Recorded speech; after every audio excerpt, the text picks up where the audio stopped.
Mungkin lebih melihat figur tokoh dibandingkan pilihan partai, apa bisa dikatakan gitu?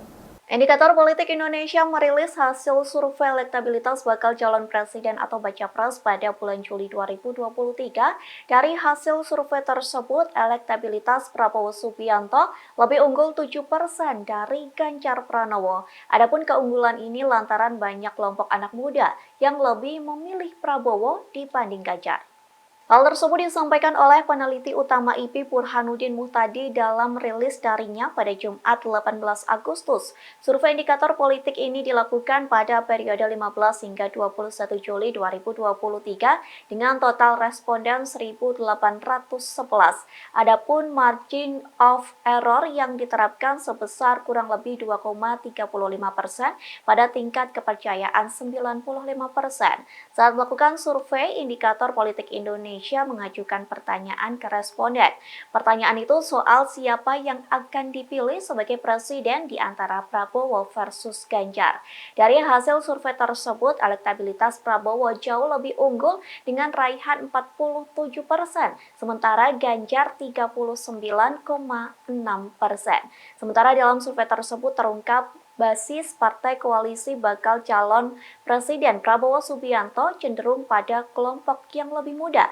Disebutkan dalam kategori tersebut, kelompok basis koalisi Prabowo paling tinggi pada usia kurang dari 21 tahun yakni sebesar 61,4%, lalu usia 22 tahun hingga 25 tahun pada angka 55,9% dan kelompok usia 26 hingga 40 tahun sebesar 48,3%. Sedangkan ketertarikan kelompok usia muda kurang dari 21 tahun pada basis koalisi Ganjar Pranowo cenderung lebih rendah yakni hanya mendapat 34,4%.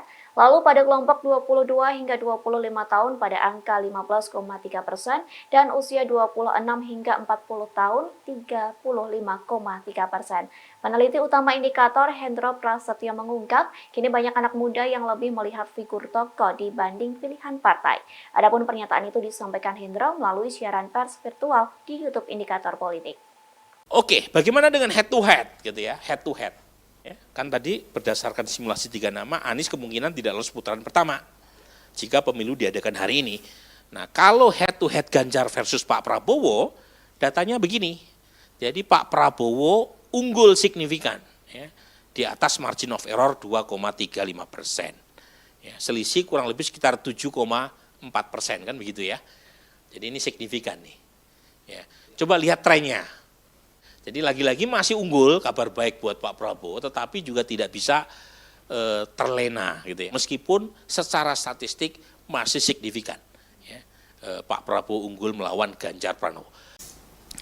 Baik, kalau kita lihat selanjutnya ini adalah breakdown saja, breakdown dari pendalaman dari siapa yang kira-kira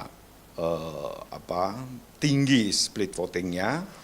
Ada laki-laki dan perempuan. Perempuan ini pemilih Pak Prabowo tampak sekali lebih tinggi ya.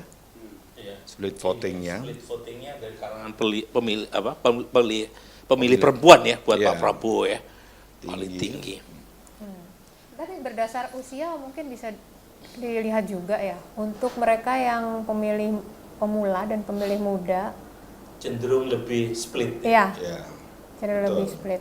Iya, betul. Mereka mungkin lebih melihat figur tokoh dibandingkan pilihan partai, apa bisa dikatakan gitu? Bisa aja seperti itu karena split ini kan ada beberapa faktor ya. Bisa jadi basisnya rasional. Saya menjadi bagian dari partai tertentu karena ini partai adalah identitas saya. Tetapi ketika dihadapkan pada tokoh-tokoh, mungkin kalangan muda yang lebih terdidik akan melihat mungkin kapasitasnya seperti apa, integritasnya seperti apa gitu kan. Nah, sikap kritis ini bisa jadi muncul dan munculkan split tadi itu. Terima kasih sudah nonton. Jangan lupa like, subscribe, dan share ya.